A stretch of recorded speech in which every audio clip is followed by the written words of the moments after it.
Hello and welcome. This is ICSE Thoughtwell by an Academy and my name is Kumar Sanu और आप देख रहे हो class 9th chapter number 1 that is the language of chemistry का एक revision. देखो ये सीरीज जो हमने शुरू की थी ना पीरियोडिक टेस्ट की, यूनिट टेस्ट की या फिर साइकिल टेस्ट की, इसका मोटिव बहुत सिंपल था कि आप लोग पिछले 3-4 महीने से पढ़ाई कर रहे हो, आपने बहुत बार चैप्टर रिवाइज कर लिया है और अब हो सकता है कि आपके स्कूल में ये यूटी के एग्जामिनेशन में ये वाला टॉपिक जरूर आने वाला है। तो मोटिव यही था। अच्छा, कुछ बच्चे ये थे जिन्होंने कहा था कि सर हमारे तो स्कूल में हो ही नहीं रहा यूटी, हमारे में सीधा होगा मिड टर्म। तो भी अच्छी बात है, अगर आपका मिड टर्म एग्जामिनेशन होने वाला है तो उस मिड टर्म एग्जाम का सिलेबस में ये वाला चैप्टर तो होना ही होना है। तो ये वीडियो आपको हेल्प करेगा किस चीज में, इस चैप्टर के कुछ इंपॉर्टेंट क्वेश्चंस को डिस्कस करने में। ठीक है, अब तुम यहां तक आ गए हो तो एक चीज जो तुम्हें यहाँ कमेंट कर देना है और तुम्हें बस ये बता देना है कि आपके क्लास 9th का मिड टर्म एग्जामिनेशन कब से शुरू हो रहा है और केमिस्ट्री में कौन कौन से चैप्टर है, सो दैट कि मैं फिर उस हिसाब से आपके आने वाले लाइव्स या फिर वीडियोस को प्लान कर सकूं। सो दैट मैं नहीं चाहता कि कोई भी एक बच्चा जिसने इस चैनल को सब्सक्राइब किया है और उस लाल बटन पे क्लिक किया है, आपने नहीं किया कर लो, तो किसी भी एक बच्चे का ना कुछ भी सिलेबस वाला पार्ट छूट जाए। ठीक है, अब आ जाते हैं मैं सीधा मुद्दे पे। मुद्दा क्या है? मुद्दा है इस चैप्टर का क्वेश्चन। देखो इस चैप्टर के क्वेश्चंस करने से पहले ना कुछ इस चैप्टर को हम रिवाइज कर लेते हैं कि इस चैप्टर के अंदर हमने क्या क्या चीजें कवर करी थी, कौन कौन से पार्ट कवर करे थे, फिर हम आएंगे आपके क्वेश्चंस पे। और हाँ, एक डिस्क्लेमर है जो मैं आप लोग को बहुत क्लियर दे देता हूं, मैं हर वीडियो में देता हूं जब भी मैं कुछ ऐसा टॉपिक पढ़ाता हूं जिसमें मैं मोस्ट इंपॉर्टेंट क्वेश्चंस करवाता हूं, वहां पे मैं ये बात पहले क्लियर कर देता हूं कि मोस्ट इंपॉर्टेंट क्वेश्चंस का मतलब ये बिल्कुल नहीं है कि यही वो सवाल है जो एज इट इज एग्जाम में उठ के आ जाएंगे। मोस्ट इंपॉर्टेंट क्वेश्चंस का मतलब ये है कि ये वो क्वेश्चंस है बेटा इस चैप्टर के जिससे बहुत सिमिलर काइंड ऑफ क्वेश्चंस आपके एग्जाम में देखने को मिलेंगे। यानी कि इंपॉर्टेंट क्वेश्चन का मतलब ये है कि भाई वो सवाल जो कि उस चैप्टर के मैक्सिमम टॉपिक को कवर करे। ठीक है, और आपसे देखो एग्जामिनर का मोटिव यही होता है कि आपसे ये पता कर ले कि आपको इस चैप्टर का ज्ञान कितना है। बोले सर बहुत ज्ञान की बातें हो गई, क्वेश्चंस को देखते हैं। ठीक है, देखो जरा पहले थोड़ा सा रिवाइज कर लेते हैं। हमने इस चैप्टर में सबसे पहले बात क्या करी, एलिमेंट्स वगैरह के बारे में। एलिमेंट्स वो जो आपको इस पीरियोडिक टेबल में दिखाई दे रहे हैं, टोटल 118 एलिमेंट अभी तक खोजे गए। ओके, नाउ अलग अलग टाइम पे अलग अलग एलिमेंट्स को डिस्कवर किया गया, एक साथ सारे एलिमेंट नहीं खोजे गए। नाउ जो एलिमेंट्स हैं उनको हम सिंबलाइज करते हैं बहुत अलग अलग तरीकों से। जैसे कि ये जो एलिमेंट हमें दिखाई दे रहा है ये क्या है, ये हमारा कार्बन है। आप सबको पता है कि सर आज के डेट में आपको पता है कि एलिमेंट्स को सिंबलाइज करने के लिए हम उनके नाम के फर्स्ट अल्फाबेट का इस्तेमाल करते हैं। और अगर दो एलिमेंट का नाम सेम अल्फाबेट से आ जाता है तो हम पहले अल्फाबेट के साथ दूसरा वाला जो अल्फाबेट है, दूसरा वाला जो लेटर है उसको भी यूज कर लेते हैं, पहला वाला कैपिटल में दूसरा वाला स्मॉल में। लेकिन इस चैप्टर में हमने थोड़ा सा और ज्यादा जाना था। वो क्या जाना था, मैं अभी स्लाइड पे वापस से आऊंगा, लेकिन कुछ चीजें एलिमेंट्स के जब नेमिंग की बात आई ना तो दो लोगों का नाम आता है। एक नाम आता है जॉन डाल्टन का, ठीक है, और दूसरा नाम आता है स्वीडिश केमिस्ट बर्जीलियस का। दोनों के कंट्रीब्यूशन बहुत इंपॉर्टेंट है। हुआ क्या, स्टार्टिंग में जब एलिमेंट्स खोजे गए तो बहुत कम क्वांटिटी में थे। तो एलिमेंट्स को सिंबलाइज करने के लिए जॉन डाल्टन ने क्या किया, एलिमेंट्स को सिंबल में रिप्रेजेंट किया। कैसे, वो दिखाता हूं मैं आपको। ठीक है, कुछ रिप्रेजेंटेशन थी कुछ इस तरीके से। कहां गई, let me share this thing with you, one second. Yes, ठीक है, ये था वो सिंबलाइजेशन। ओके, देखो जरा इसमें एलिमेंट्स, ये जो सिंबल है सर्किल के अंदर डॉट, हाइड्रोजन है। ठीक है ना, ये दूसरा है कार्बन, सर्किल के अंदर बिल्कुल ग्रे। आप नोटिस करो कि एक सर्किल बना रहे हैं और उस सर्किल के अंदर ही कुछ कुछ चेंजेस करके हम एलिमेंट्स को रिप्रेजेंट कर रहे हैं। जैसे आयरन रिप्रेजेंट करना है, सर्किल के अंदर आई, जिंक सर्किल के अंदर जेड, सल्फर सर्किल के अंदर हमने ऐसे प्लस बना दिया, फॉस्फोरस सर्किल के अंदर हमने कुछ ये वाला साइन बना दिया। दिस आर द सिंबल्स जो कि इस्तेमाल किए जाते थे। अब प्रॉब्लम क्या आई, प्रॉब्लम ये आई कि जब तक एलिमेंट्स लिमिटेड क्वांटिटी में थे तब तक तो भाई साहब ये सिंबल याद रखना आसान था कि ठीक है इस एलिमेंट का ये सिंबल, इस एलिमेंट का ये सिंबल। लेकिन जैसे जैसे नंबर ऑफ एलिमेंट्स इंक्रीज करते हुए चले गए, अब भैया आप इतने ज्यादा सिंबल्स नहीं ध्यान रख सकते, तो वहां से प्रॉब्लम की शुरुआत हुई। और फिर आपको एक स्वीडिश साइंटिस्ट आए जिनके बारे में मैं बात कर रहा था, बर्जीलियस, जिन्होंने क्या किया, एलिमेंट्स को अरेंज किया, एलिमेंट्स का सिंबलाइजेशन किया। किस बेसिस पे, उनके नाम के बेसिस पे। जैसे कि मैं आपको नाम के बेसिस पे भी कुछ बताना चाहूंगा। जैसे कि एक अरेंजमेंट ये होती है जहां पे हम क्या करते हैं, एलिमेंट्स का जो नाम है ना उसका पहला अल्फाबेट कैपिटल में लिख के उसको सिंबलाइज करते हैं। कार्बन का C, नाइट्रोजन का N, हाइड्रोजन का H। एक तो ये अरेंजमेंट है। दूसरा, कुछ एलिमेंट्स ऐसे हैं जिनके हम पहले अल्फाबेट साथ ही साथ दूसरा लेटर भी हम यूज करते हैं, जैसे कैल्शियम का Ca, एल्युमिनियम का Al, सिलिकॉन का Si। लेकिन इसमें ध्यान देने वाली बात यह है कि पहला लेटर कैपिटल है, दूसरा लेटर जो है वो स्मॉल में है। ये ध्यान रखिएगा, बहुत इंपॉर्टेंट है। अगर किसी भी एलिमेंट का नाम लिखते हैं ना बच्चे, इसमें क्या गड़बड़ी करते हैं, एल्युमिनियम को Al ऐसे लिख देते हैं, दिस इज रॉन्ग। ठीक है, तो ये वाली चीज है। साथ ही साथ कुछ एलिमेंट ऐसे हैं जिनका नाम कुछ और है, लेकिन जब उनको हम लिख रहे हैं तो हम उनके पहले अल्फाबेट का इस्तेमाल नहीं कर रहे। जैसे कि सोडियम, अब सोडियम स्टार्ट हो रहा है SO से, तो इसका सिंबल ना तो S है ना ही SO है, इसका सिंबल क्या है, Na है। अब ये कैसे एलिमेंट है, तो कुछ एलिमेंट्स ऐसे हैं जिनका सिंबल उनके लैटिन नाम के अल्फाबेट से लिया गया है। जैसे कि सोडियम हमारा नेट्रियम होता है तो Na हो गया। पोटाशियम को लैटिन नेम में देखेंगे तो कैलियम होता है, इसलिए K। आयरन हमारा फेरम होता है, इसलिए Fe। कॉपर हमारा क्यूपरम होता है, इसलिए Cu। So on, silver, gold, mercury, lead and tin का भी। ये हैं आपके सिंबलाइजेशंस एलिमेंट्स को लेके। ठीक है, क्वेश्चंस में ना, क्वेश्चंस करने से पहले बहुत इंपॉर्टेंट होता है बेटा कि आप किसी भी चैप्टर्स को ना अच्छे से कर लो रिवाइज। और ये चैप्टर बहुत आसान है। अगर मैं बताऊं आपके मिड टर्म में इस चैप्टर का अगर मैं वेटेज की बात करूं तो लगभग 10 से लेके 15 मार्क्स का इतना वेटेज तो कम से कम होगा। और ये डिपेंड करेगा स्कूल टू स्कूल। ठीक है, आप बताइएगा जरूर आपके स्कूल में मिड टर्म में क्या चैप्टर आ रहे हैं, क्या ब्लूप्रिंट है और कितने वेटेज का कौन सा चैप्टर आ रहा है। This chapter is so much easy कि यहां से आप फुल स्कोर कर सकते हैं। ठीक है ना, इस चैप्टर की गलती, और ये चैप्टर देखो, चैप्टर का नाम ही द लैंग्वेज ऑफ केमिस्ट्री है, यानी ये केमिस्ट्री का सबसे इंपॉर्टेंट चैप्टर हो गया। यहां गलती की कोई गुंजाइश हो ही नहीं सकती है। ये वो चैप्टर है जो केमिस्ट्री के बेसिक कंसेप्ट को इंट्रोड्यूस करवा रहा है आपको, और इस पे हमारी और आपकी कमांड होनी बहुत जरूरी है। अच्छा, मॉडर्न डे सिंबल की अगर मैं बात करूं तो ये हमारे कुछ एलिमेंट्स के सिंबल हैं जो आपको देखने को मिल रहे हैं, जिसमें आप नोटिस करोगे जैसे कुछ नाम हैं एलिमेंट्स के जिनका पहला अल्फाबेट हमने यूज किया, hydrogen, oxygen, boron, carbon, fluorine, iodine and so on. ठीक है, लेकिन वहीं पे हमने कुछ एलिमेंट के लैटिन जो नेम है उनके अल्फाबेट्स को हमने यूज किया है। बात समझ में आ गई।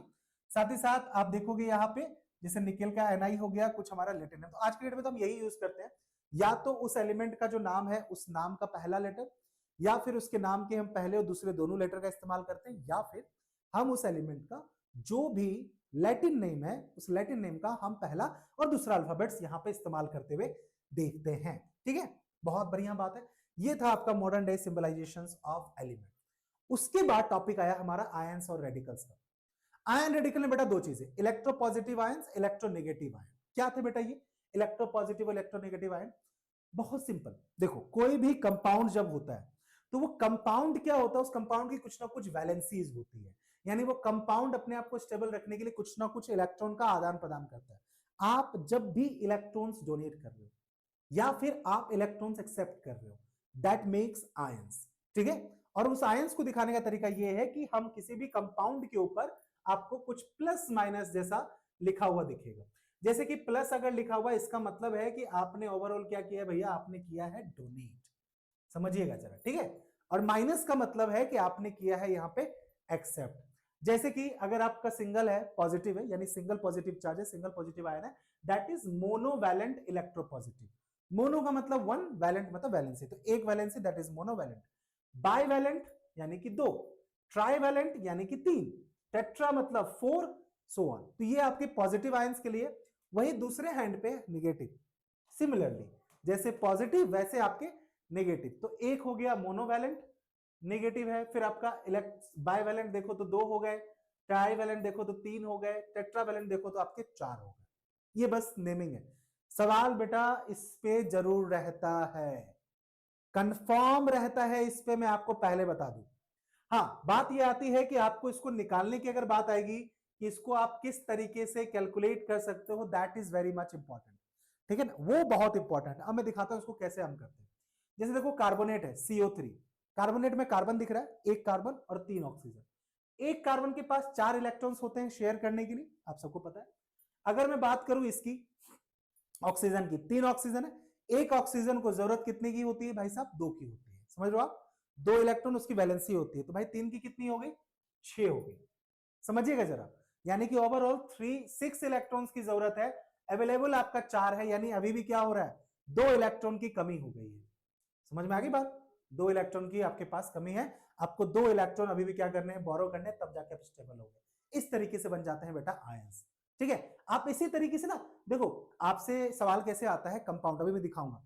मैंने जैसे आपको दे दिया क्रोमेट, मैंने बोला बड़ा क्रोमेट क्या है, इलेक्ट्रोपॉजिटिव है, इलेक्ट्रोनेगेटिव है, और अगर इलेक्ट्रोपॉजिटिव और इलेक्ट्रोनेगेटिव है तो कौन से वाला इलेक्ट्रोपॉजिटिव है और कौन से वाला इलेक्ट्रोनेगेटिव है ना, उसके लिए इंपॉर्टेंट है कि आपको क्रोमेट का एक तो ये पता होना चाहिए, क्रोमेट हमारा CrO4 होता है, और इसमें आपका Cr एक एलिमेंट है, ऑक्सीजन एक एलिमेंट है, और इनकी वैलेंसी आपको पता होनी चाहिए। वैलेंसी कैसे निकालते हैं आप सबको पता है, नहीं पता है तो मैं फिर से बता दूं बेटा, बहुत सिंपल है। वैलेंसी निकालने के लिए हमें चाहिए किसी भी एलिमेंट का एटॉमिक नंबर, एटॉमिक नंबर। ठीक है, जैसे कि मान लो मुझे निकालना ऑक्सीजन की वैलेंसी कितनी है, ऑक्सीजन का एटॉमिक नंबर होता है 8। 8 एटॉमिक नंबर का मतलब है कि ऑक्सीजन के पास 8 इलेक्ट्रॉन होते हैं।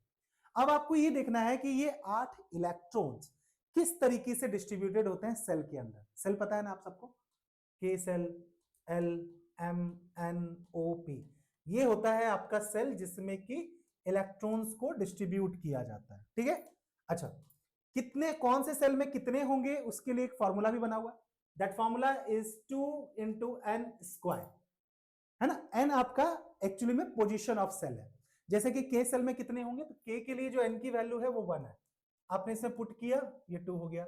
एल के लिए एन की वैल्यू कितनी है, 2 है, पुट किया 8 हो गया। फिर यहाँ पे एम के लिए पुट किया, एन की वैल्यू 3 है, ये आपका 18 हो गया, है ना। एंड देन सो और ये आपका 4 है, ये आपका 32 हो गया। तो दिस 2, 8, 18, 32 एंड सो ऑन। ठीक है, ये आपने नंबर ऑफ सेल देख लिया, नंबर ऑफ सेल के हिसाब से आपने इलेक्ट्रॉन की कैपेसिटी निकाली। सवाल, sir valency, that is important, valency कैसे निकलेगी। वैलेंसी निकालने के लिए what we have to do, हमें देखना है कि भैया कौन से सेल में हमने कितना आपका इलेक्ट्रॉन्स डाल दिए। के सेल की कैपेसिटी 8 इलेक्ट्रॉन की, हमने यहाँ 8 इलेक्ट्रॉन दे दिया। ठीक है, सॉरी दो इलेक्ट्रॉन की 2 दे दिया, टोटल कितने इलेक्ट्रॉन, 8 इलेक्ट्रॉन है।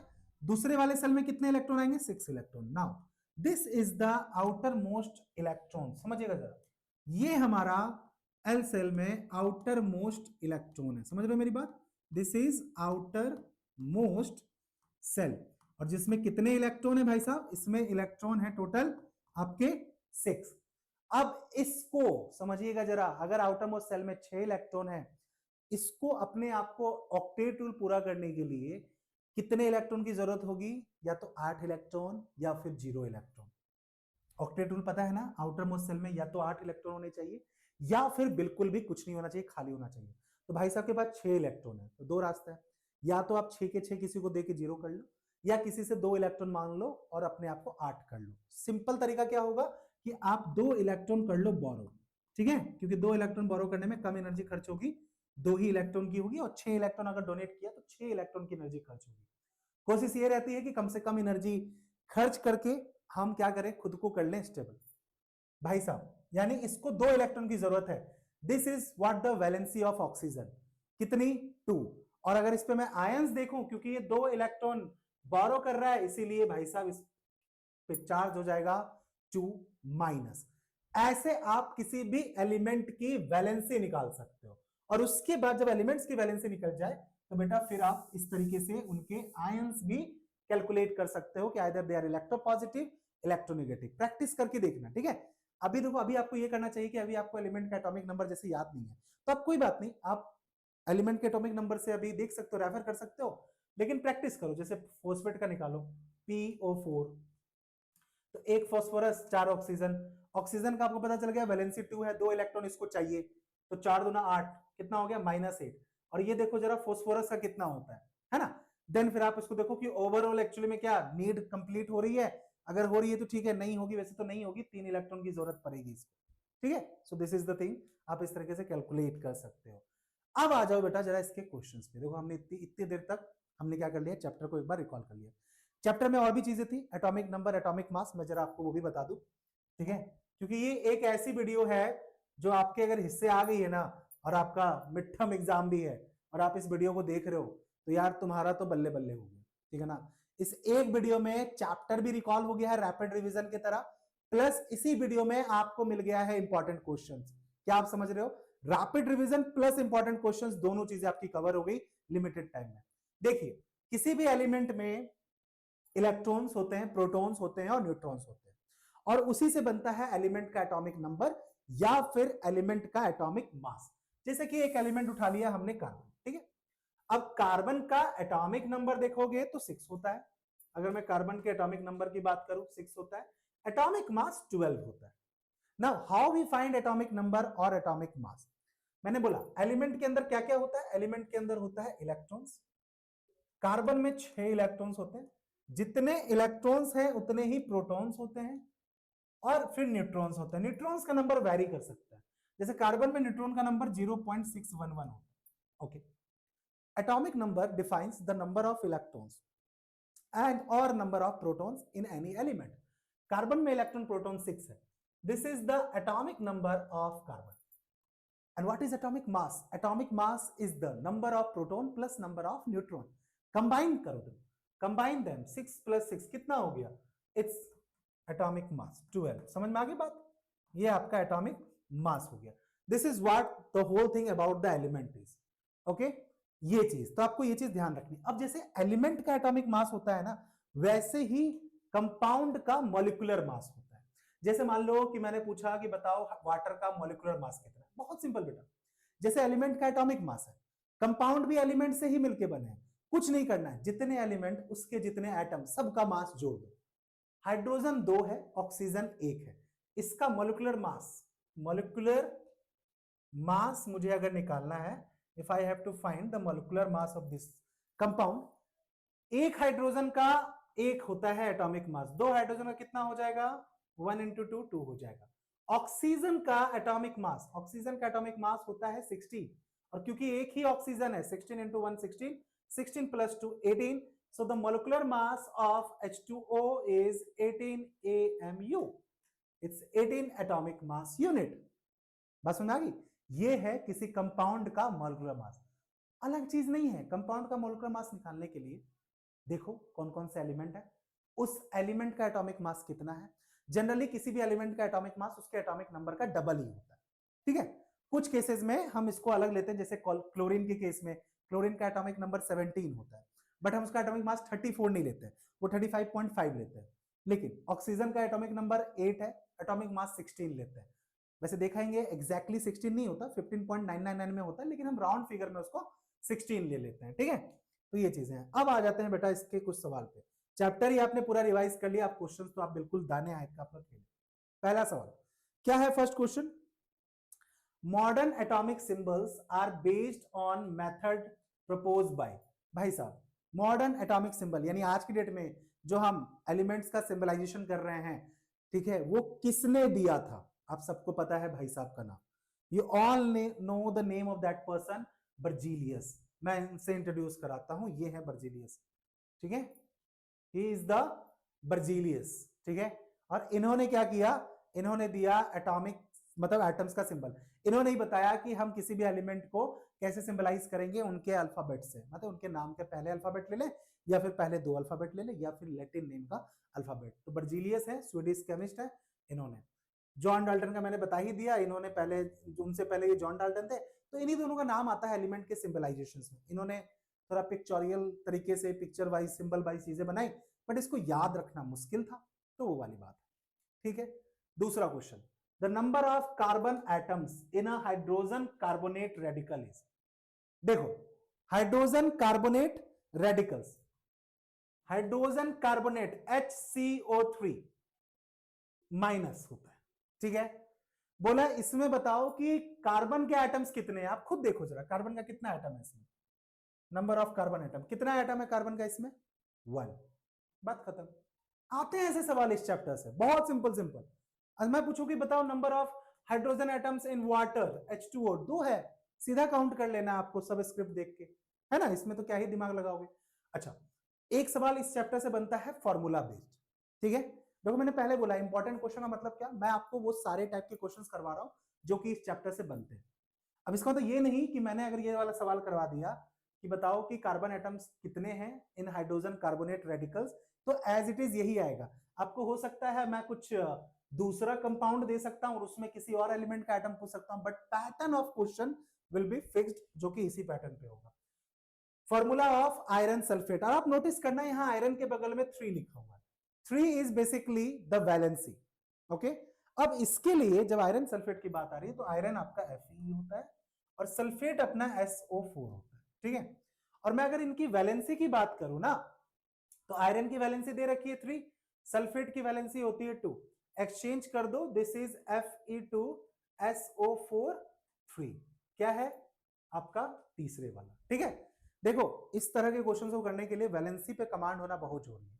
और मैं तुम्हें कहूंगा कि तुम एक काम कर सकते हो, तुम इस चैप्टर से ना एक चार्ट बना लो, पूरा चार्ट पेपर। नॉर्मली गिने चुने कंपाउंड है, सल्फेट, कार्बोनेट, नाइट्रेट, भाई साहब ये पूछते ही पूछते हैं, तो जो बहुत रिपीटेड कंपाउंड है उनका नाम, फॉर्मूला, वैलेंसी आपको पता होनी चाहिए, ठीक है। और उसको आप देख के चार्ट बना के अपने स्टडी टेबल पे लगा सकते हो। क्वेश्चन नंबर 4 देखो क्या है इसमें। In water the hydrogen to oxygen mass ratio, mass ratio पूछा है। अब पानी का यहां पूछा है तो कोई और भी पूछ सकते हैं, कार्बन डाइऑक्साइड में पूछ दो, लेकिन तरीका वही होगा। H2O में हाइड्रोजन और ऑक्सीजन का मास का रेशियो निकालना। अब देखो हाइड्रोजन कितना है 2, एक हाइड्रोजन का मास होता है 1, 2 हाइड्रोजन का हो गया 2, ठीक है।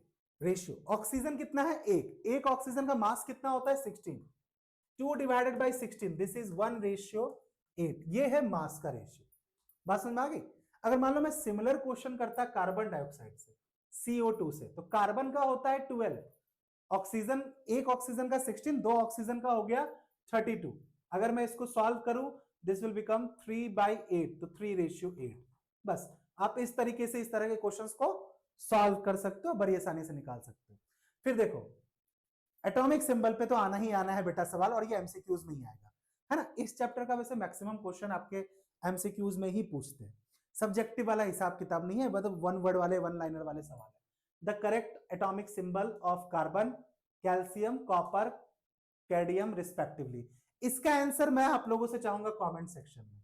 आपको खाली क्या करना है, कमेंट में लिखो क्वेश्चन नंबर 5 और उसका आंसर क्या है। सही आंसर जो देगा आपको मैं उसको दूंगा भाई अपने तरफ से हार्ट, ठीक है, अपना दिल निकाल के रख दूंगा आपके कमेंट पे। तो इसका आंसर बताओ बेटा कौन सा सिंबल है, ध्यान रखो पहले कैल्शियम, कॉपर और कैडमियम, ठीक है। अब ऐसा नहीं, मैंने वही कहा कि जरूरी नहीं कि एग्जाम में यही तीनों एलिमेंट पूछे, आपसे वो कोई और एलिमेंट का सिंबल पूछ सकते हैं। कम से कम नहीं भी तो आपको पहले 30 एलिमेंट्स जो है ना उनके आपको पता होने चाहिए, सिंबलाइजेशंस एंड एटॉमिक नंबर, ठीक है। इसके लिए आप पीरियोडिक टेबल वाला देख सकते हो, मेरा स्पेशल सेशन जिसमें मैंने पीरियोडिक टेबल के बारे में बताया था। अब आ जाओ जरा question number 6, fill in the blanks, ठीक है। फिर से वही बिल्कुल एकदम वन वर्ड वाला। Dalton use symbol dash for oxygen and dash for hydrogen. भाई मैंने क्या कहा, डाल्टन के टाइम में बहुत सारे एलिमेंट नहीं प्रेजेंट थे, बहुत लिमिटेड एलिमेंट थे। मैंने आपको भी डाल्टन का दिखाया भी था, नहीं दिखाया तो फिर दिखा देता हूं आपसे ना, उससे सवाल बन सकता है। नोटिस करो डाल्टन के टाइम में कितने ही एलिमेंट प्रेजेंट थे, आपको इनका सिंबल पूछ सकते हैं। जैसे हमसे क्या पूछा कि बताओ ऑक्सीजन का सिंबल क्या था, ये है ऑक्सीजन का सिंबल, एक सर्कल, और सर्कल नहीं है बेसिकली इलिप्टिकल शेप है, तो सर्कल तो मैं उसको नहीं कहूंगा, है ना, सर्कल तो मैं उसको नहीं कहूंगा, इलिप्टिकल शेप है। ये सिंबल था ऑक्सीजन का। और हमसे पूछा कि हाइड्रोजन का सिंबल क्या था, तो हाइड्रोजन का सिंबल आपको नहीं देखा हो, ध्यान नहीं दिया, तो ये है बीच में ऐसे डॉट है, ठीक है। आपको डाल्टन के सिंबल्स पता होने चाहिए एलिमेंट के। Symbol represent dash atom of an element. जो सिंबल है, जैसे कि हाइड्रोजन का सिंबल H है, ऑक्सीजन का सिंबल O है, तो पूछा ये कि जो सिंबल है वो उस एलिमेंट के कितने एटम को रिप्रेजेंट करता है, अकेला, सिंगल, वन। फिर क्या, symbolic expression of a molecule is called. किसी भी मॉलिक्यूल का जो सिंबॉलिक एक्सप्रेशन है, जैसे कि वाटर का मॉलिक्यूलर एक्सप्रेशन H2O है, कार्बन डाइऑक्साइड का CO2 है, तो बोला इनको कहते क्या है, what are they, they are molecular formula. क्या है ये सारे के सारे मॉलिक्यूलर फॉर्मूला है, ठीक है। फिर आगे बढ़ते हैं। सोडियम क्लोराइड में 2 रेडिकल्स होते हैं, sodium is a dash radical, chlorine is the dash radical. Radical मतलब वही आयंस। सोडियम क्लोराइड बेटा हमारा NaCl होता है, ठीक है। अब मैं आपको डायरेक्ट बताऊं तो Na आपका पॉजिटिव होता है, Cl आपका नेगेटिव होता है, लेकिन भाई इसको रटना नहीं है, याद करना भी नहीं है, इसको निकालना है। कैसे निकालेंगे रेडिकल्स, बेटा बहुत सिंपल है। सोडियम का एटॉमिक नंबर 11 होता है। अगर मैं इसको ब्रेक करूं यानी इसका इलेक्ट्रॉनिक कन्फिगरेशन देखूं तो पहले वाले सेल में 2 इलेक्ट्रॉन, दूसरे वाले में 8 इलेक्ट्रॉन और इसमें हो गया लास्ट में 1 इलेक्ट्रॉन। 1 इलेक्ट्रॉन तो ये क्या करेगा, डोनेट करेगा। 1 इलेक्ट्रॉन डोनेट किया इसलिए पॉजिटिव। सिमिलरली क्लोरीन में होता है 17, इसको आप ब्रेक करो तो दिस इज 287। इसके आउटर मोस्ट सेल में 7 इलेक्ट्रॉन है, ये 1 इलेक्ट्रॉन बोरो करता है इसलिए क्लोरीन के ऊपर माइनस आता है भाई साहब। तो ये है आपका पॉजिटिव रेडिकल, ये है आपका नेगेटिव रेडिकल। समझ में आ गई बात। Question number E, valency of phosphorus in PL3 आप आराम से निकाल सकते हो कि बताओ फास्फोरस की वैलेंसी PCl3 में कितनी होगी। ठीक है, कितनी होगी। अच्छा एक चीज और, ये आपका पॉजिटिव है और ये आपका नेगेटिव है ना। हमसे आयंस नहीं, हमसे यहाँ पे रेडिकल पूछा। मुझसे एक चीज मिस हो गई यहाँ पे, हमसे आयंस नहीं हमसे रेडिकल पूछा था। आयंस पूछता तो मैं इसको इलेक्ट्रोपॉजिटिव कहता, इसको इलेक्ट्रोनेगेटिव कहता। रेडिकल्स के लिए हमें बताना होगा कि इसमें कौन एसिडिक है और कौन बेसिक है। बेटा बहुत सिंपल, जो पॉजिटिव वाला होता है वो आपका होता है बेसिक, ठीक है, और जो नेगेटिव वाला है वो आपका होता है एसिडिक। इसको कैसे ध्यान रखते हैं, जो एलिमेंट्स इलेक्ट्रॉन्स डोनेट कर रहे हैं वो होते हैं मेटल, और मेटल आप मेटल का ऑक्साइड बेसिक इन नेचर होता है। Positive is basic radicals and negative is acidic radical. चलिए, वैलेंसी ऑफ फास्फोरस, कि फास्फोरस की वैलेंसी कितनी होगी PlC3 में एंड PCl5 में। देखो दोनों में पूछा है कि 3 में कितनी होगी और 5 में कितनी होगी। बहुत सिंपल है बेटा, क्लोरीन पे जो 3 आया है ना वो इसी की वजह से आया है, और यहाँ पे क्लोरीन पे जो 5 आया है ना वो इसी की वजह से आया है, क्योंकि क्लोरीन की वैलेंसी 1 होती है। आपको पता है जब फॉर्मूला बनता है तो वैलेंसी का एक्सचेंज होता है, सिंपल सी बात है। तो भाई 3 है और 5 है। अच्छा, valency of iron in FeCl2, अब आपको टाइम ही नहीं लगेगा, और FeCl3 फिर से वही, इसकी वैलेंसी 2 हो गई, इसकी वैलेंसी 3 हो गई, बात खत्म। एक्सचेंज होता है वैलेंसी का, पता है ना आपको, वैलेंसी का एक्सचेंज होता है, फॉर्मूला बनता है। फॉर्मूला ऑफ आयरन कार्बोनेट, फिर से वही देखो, आयरन की वैलेंसी दे रखी है। आयरन 3 वैलेंसी वाला भी होता है, 2 वैलेंसी वाला भी होता है, इसलिए दे रखा है। तो भाई साहब आयरन की वैलेंसी दे रखी है और आपसे कार्बोनेट का पूछा है, तो कार्बोनेट आपका CO3 होता है।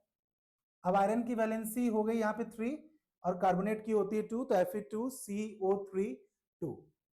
ये आपके सवाल है, ठीक है ना। This are the questions. देखो ये आपके वो सारे सवाल हो गए। मैंने बोला ना इस चैप्टर में है ही नहीं बेटा कुछ complicated. What is the valency of fluorine in CaF2, बताओ कितना टाइम लगेगा आपको उसको फाइंड आउट करने में, कि CaF2 में फ्लोरीन की वैलेंसी कितनी है, आपको दिख रहा है CaF2। भाई साहब ये वैलेंसी किसकी है, ये कैल्शियम की है। फ्लोरीन की कितनी होगी, जो कैल्शियम पे दिख रही है, कितनी वैलेंसी है खुद ही बताइए जरा, आप कमेंट कर सकते हो कितनी वैलेंसी भैया, 1 है और -1 होती है। सिमिलरली सल्फर की वैलेंसी यहाँ पे कितनी है, 6 है, प्लस की 6 है। फास्फोरस की वैलेंसी यहाँ पे कितनी है, 3 है, माइनस है क्योंकि ये तो सॉरी ये प्लस, हाँ दिस इज द +3, बात खत्म। एक डोनर है एक एक्सेप्टर है, मैं फटाक से देखूंगा, फास्फोरस पूछा हाइड्रोजन पे देखूंगा कितना है, सल्फर पूछा देखूंगा फ्लोरीन पे कितना है, कैल्शियम का पूछते तो मैं इस पे देखता कि भाई इस पे कितना है, बात खत्म। मैं अगर आपको देखो एटॉमिक नंबर याद है तो आप एटॉमिक नंबर से कैलकुलेट करके निकाल सकते हो उसकी वैलेंसी, वही इलेक्ट्रॉनिक कन्फिगरेशन करके। बट अगर एटॉमिक नंबर याद नहीं है तो फिर मैं यहां से कैलकुलेट करके निकालूंगा। अच्छा, फिर एक सवाल आपका आता है, balance chemical equation of the following word equation. भैया ये भी मैं तुम पे छोड़ रहा हूं, बहुत सिंपल सिंपल, जैसे कि NaOH sodium hydroxide plus sulphuric acid H2SO4, क्या बना रहे हैं, sodium sulphate. Now you only need to know the formula of sodium sulphate which is Na2SO4, और साथ में हो गया वाटर H2O, लो बन गया। इसी तरीके से आप दूसरे का आंसर कमेंट सेक्शन में, ठीक है, इस वाले का आंसर आप दोगे कमेंट सेक्शन के अंदर, write down in the comment section. Okay, then एक सवाल आता है ये वाला पूरा, ये है देखो, ये है आपका सब्जेक्टिव क्वेश्चन इस चैप्टर से पूछे जाने वाला। सोडियम क्लोराइड रिएक्ट करता है सिल्वर नाइट्रेट से, प्रोड्यूस करता है सिल्वर क्लोराइड सोडियम नाइट्रेट। एक पूरी की पूरी रिएक्शन की इंफॉर्मेशन आपको दे दी जाती है, फिर उस रिएक्शन से रिलेटेड सारी चीजें, जैसे रिएक्शन में क्या क्या पूछेंगे उसकी इक्वेशन लिख के दिखाओ। दूसरा, चेक करो whether it is a balance और नॉट बैलेंस, और ये भी बोल सकते हैं कि अगर बैलेंस नहीं है तो बैलेंस भी कर दो। Find the weight of reactant and product, state the law that is equation satisfied. ठीक है, अब इसके लिए इंपॉर्टेंट है कि आपको पता होना चाहिए पूरा का पूरा क्या भाई, पूरी की पूरी उस रिएक्शंस की इंफॉर्मेशन। जैसे कि इस रिएक्शंस की इंफॉर्मेशन क्या क्या है, यहाँ पे आपने क्या क्या यूज किया है, सिल्वर नाइट्रेट आपने यूज किया है ना, आपने यूज किया है सिल्वर नाइट्रेट, और उसको आप रिएक्ट करा रहे हो किसके साथ, सोडियम क्लोराइड के साथ।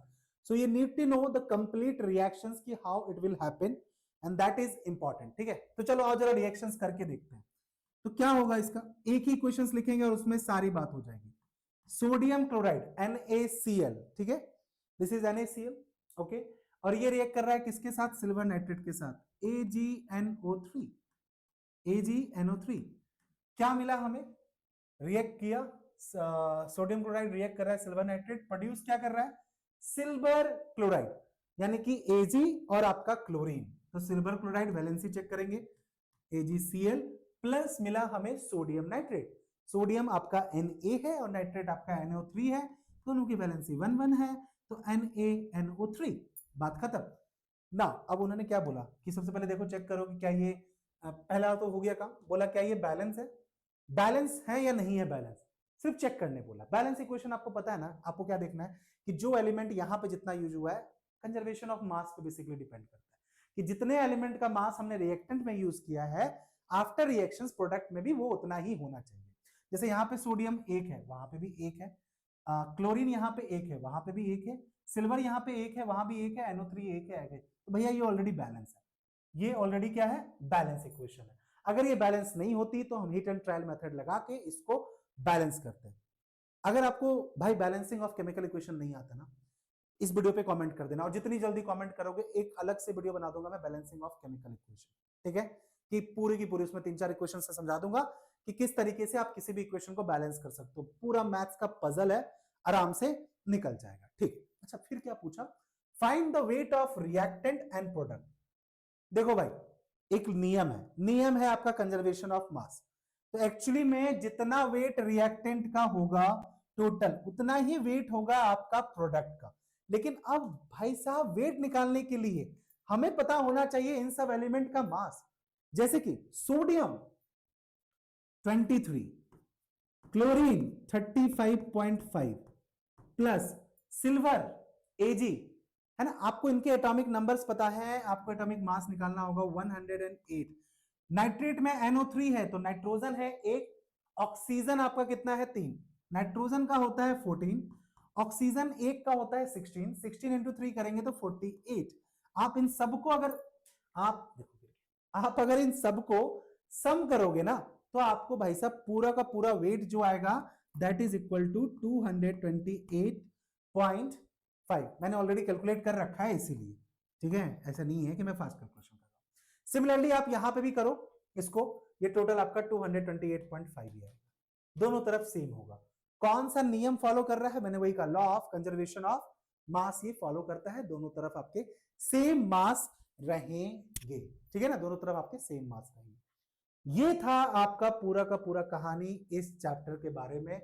आपका हो गया बिल्कुल अच्छे तरीके से एक तो इस चैप्टर का रैपिड रिवीजन, साथ ही साथ आपने ये भी देख लिया कि इस चैप्टर के कौन से इंपॉर्टेंट क्वेश्चंस हैं जो कि पूछे जाते हैं या किस पैटर्न के क्वेश्चंस पूछे जाते हैं। तुम वीडियो के इस पार्ट तक पहुंचे हो, मतलब एक तो तुम बहुत सिंसियर स्टूडेंट हो, तो पहले तो भाई शाबाशी है तुमको। पहली बार अगर चैनल पे आओ तो वेलकम टू दिस चैनल, उस लाल बटन पे क्लिक करके सब्सक्राइब कर लेना, बोलने की जरूरत नहीं है। अब आता है कि अब मुझे तुमसे क्या चाहिए, भाई मुझे तुमसे कुछ नहीं चाहिए, मैंने जो 2 क्वेश्चन बोले, एक तो उसका आंसर लिखो, दूसरा अगली वीडियो किस टॉपिक पे चाहिए, कौन से चैप्टर पे चाहिए, क्या कंसेप्ट पे चाहिए, आप कमेंट करके बताओ। देखो ऐसा है भैया, क्या होता है डॉक्टर के पास हम जाते हैं, कहीं की बात है, डॉक्टर इलाज तभी कर पाएगा सही जब उसको हम सही बीमारी बता पाए। तो आप ये समझ लो कि मैं आपका डॉक्टर हूं, आप मुझे ये बताओ कि आपको कहां पे क्या प्रॉब्लम आ रही है। वीडियो अच्छी लगी हो तो लाइक कर देना, कोई आपका फीडबैक है अगर जो चीज अच्छी नहीं लगी हो या कुछ लग रहा हो सर इसको दूसरे तरीके से, आप open to feedback, I am open to feedback, आप कमेंट करके बताइएगा। मुलाकात करता हूं आप लोगों से अगली वीडियो में एक नए टॉपिक के साथ। Till then take care, bye and